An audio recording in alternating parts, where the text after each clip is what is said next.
अस्सलाम वालेकुम जी, मैं हूँ आपके साथ समिया लियाकत। यूनान कश्ती हादसे के फॉलो अप के साथ आपकी खिदमत में हाजिर हैं और बहुत अफसोसनाक इत्तलात सामने आ रही हैं। जो फुटेजेस हम देख रहे हैं, जो तस्वीर हम तक मौसूल हो रही हैं, जिस तरह लोग बुरे हालात में थे, वो सब बहुत दिल दहला देने वाला है। एक नॉर्मल बंदा देख के ठीक रह नहीं सकता।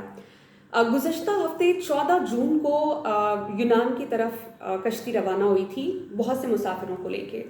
गैर कानूनी तौर पर उनको भेजा जा रहा था, जिसमें कम अज़ कम 400 पाकिस्तानी शामिल थे और मिस्र और शाम से ताल्लुक़ रखने वाले अफराद को भी अगर मिला लिया जाए तो उनकी तादाद 750 के करीब थी। और हादसा इसलिए रोनुमा हुआ है कि ये जो कश्ती थी वो बाकायदा ट्रैवल बोट नहीं थी, वो मछलियों को पकड़ने वाली कश्ती थी जिसमें माहीगीरी की जाती है। इसीलिए ये हादसा रोनुमा हुआ, क्योंकि लोग बहुत ज़्यादा थे और कश्ती बहुत छोटी थी।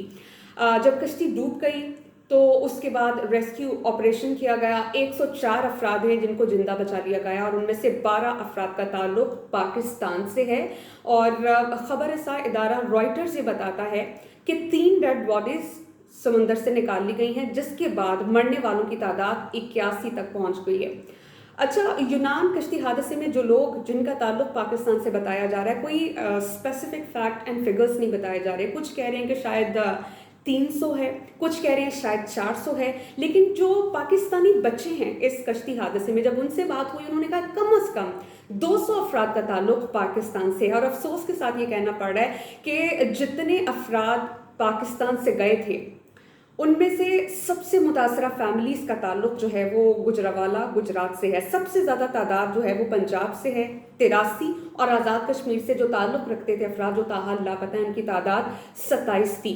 लोगों को गैर कानूनी तौर पर मुंतकिल किया जाता था और जो रूट सामने आया, सबसे पहले उनको ले जाया जाता है दुबई के बाद लीबिया ले जाया जाता है, वहाँ पे स्टे किया जाता है और लीबिया से फिर उनको गैर कानूनी तौर पर मुंतकिल किया जाता है यूनान। एक मुतासरा ख़ानदान, एक बच्चा जो इसी सानहे में, इसी हादसे में जिसकी डेथ हुई है, या भी कंफर्मेशन नहीं हुई कि वो ज़िंदा है या नहीं, लेकिन चूंकि बहुत ज़्यादा दिन गुजर चुके हैं, तकरीबन 7वां दिन है और कल 8 दिन हो जाएंगे बाकायदा इस हादसे को। उसके बाद जो रेस्क्यू ऑपरेशन किया जा रहा है, लगता नहीं है कि किसी भी शख्स के ज़िंदा होने के चांसेस हो सकते हैं। इन इम्कानात को सिफर कहा जा रहा है, तकरीबन ना होने के बराबर। एक बच्चा जो ताहाल लापता है, उसके वालिद ने कहा है कि वे स्टेट एजेंट ने इतना ज़्यादा वर्गलाया हुआ था उसके बेटे को कि उसका बेटा उसकी बात तक सुनने को तैयार नहीं था। यानी इस हद तक ब्रेन वॉशिंग कर दी गई थी कि बाप अपने बेटे को समझा रहा है, लेकिन उसके बेटे को इतने सुहाने ख्वाब दिखाए थे कि यूरोप जाके तो ज़िंदगी बदल जाती है, ज़िंदगी सेट हो जाती है, बहुत ज़्यादा कमाओगे, और पता नहीं क्या क्या सुहाने ख्वाब उसको दिखाए थे। बाप बेबस। जो वीडियो मैंने देखी है मैं आपको बता देती हूँ, उसके वालिद क्या कह रहे थे मैंने बेटे को बहुत समझाया कि ऐसा मत करो, लेकिन कहते हैं बेटा उनका जवान था, उनकी बात नहीं सुन रहा था। और जितने बड़े बड़े सपने दिखाए जाते हैं उसके बाद वो उन्होंने कहा कि मेरे बेटे ने लीबिया पहुंचने के बाद मुझसे कांटेक्ट किया और बताया कि मुझे यहाँ पे ना हालात बिल्कुल ठीक नहीं है, यहाँ पे लोग 4-4, 5-5 साल से हैं, चूंकि वो गैर कानूनी तौर पर आए थे, वापस नहीं आ सकते, लोगों के बाल बड़े हुए हैं, बुरे हालात हैं।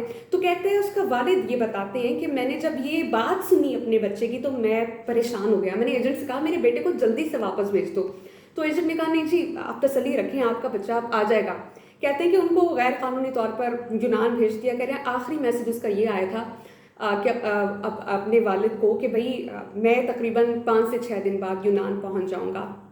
मुतासरा ख़ानदान ताहाल इस आस के, उम्मीद के मुंतज़र हैं कि शायद उनके बच्चे के बारे में कोई इत्तला मिल जाए।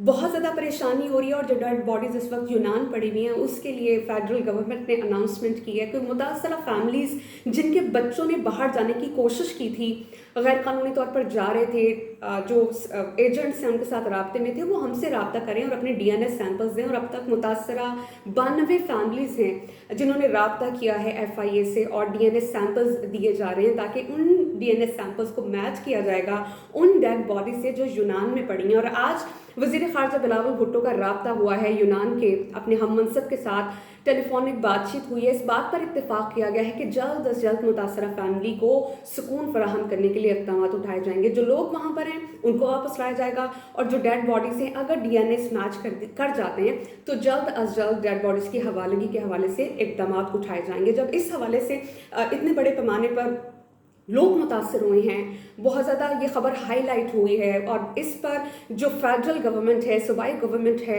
वो बहुत ज़्यादा हरकत में आई है। वफाक वज़ीर दाखिला राना सनाउल्लाह ने बहुत अहम इक़दामात उठाने का कहा है और जो हमारी एजेंसीज़ हैं FIA और दीगर वो बहुत ज़्यादा हरकत में आई और इस हवाले से पकड़ धकड़ का सिलसिला जारी है। गैर कानूनी तौर पर जो लोगों को एक जगह से दूसरी जगह मुंतकिल कर रहे थे, तो उस हवाले से तकरीबन दर्जन भर से ज़ायद स्मगलर्स हैं जिनकी गिरफ्तारी अमल में आ चुकी है और 20 से ज़ायद मुकदमात का इंदराज हो चुका है।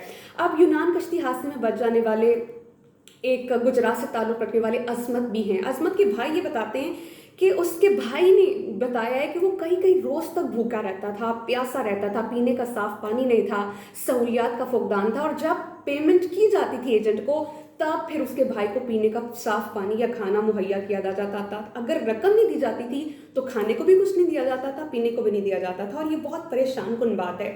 और जिस तरह मेरे पिछले व्लॉग में मैं आपको बता चुकी हूँ कि आपको दोबारा बता देती हूँ कि जो पाकिस्तानी हैं उनको उस कश्ती के सबसे निचले डेक में, जहाँ सहूलियात नहीं है, जहाँ कोई खाने पीने की चीज़ नहीं है, सबसे अबतर हिस्सा वो समझा जाता है और जो कश्ती के निचले हिस्से में हो, अगर कुछ हो जाता है खुदा न खास्ता तो उनके बचने के चांसेस होते नहीं है, वहाँ पाकिस्तानियों को रखा गया था। और जो लोग बच गए हैं, इतनी परेशान कुन सिचुएशन बता रहे हैं, उनके साथ मिसट्रीट किया जाता था, नारवा सलूक रवा रखा जाता था और कश्ती डूबने से कम अज़ कम 3 दिन पहले इंजन फेल हो चुका था। उसके बाद फिर कश्ती डूबी और कश्ती डूबने से पहले 6 लोग मर गए थे। क्यों? क्योंकि उनके पास पीने का साफ़ पानी नहीं था, उनके पास खुराक नहीं थी। इस हवाले से आपको बता दूं कि एडिशनल DG FIA ने कहा है कि कोशिशें हमने बहुत की हैं हत्तुल इम्कान कि लोग गैर कानूनी तरीके से यहाँ से जाएं नहीं। तकरीबन आपको बता दें कि बहुत बड़ी तादाद ऐसे लोगों के जो गैर कानूनी तौर पर एयर ट्रैवल कर रहे थे, उनको डीपोर्ट किया गया।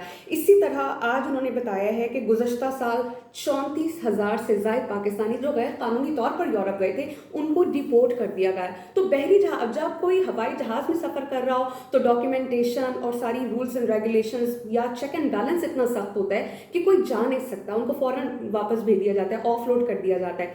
लेकिन फिर जो बहरी जहाज़ या पानी के ज़रिए अगर कोई एक जगह से दूसरी जगह जाए तो उसमें इस तरह से चेक एंड बैलेंस नहीं होता और बहुत आसानी होती है इन एजेंट्स के लिए कि वो लोगों से पैसे बटोरें। कम से कम आपको पता है 22 लाख और ज़्यादा से ज़्यादा 35 लाख रुपए लेके इन्होंने गैर कानूनी तौर पर मुंतकिल किया है।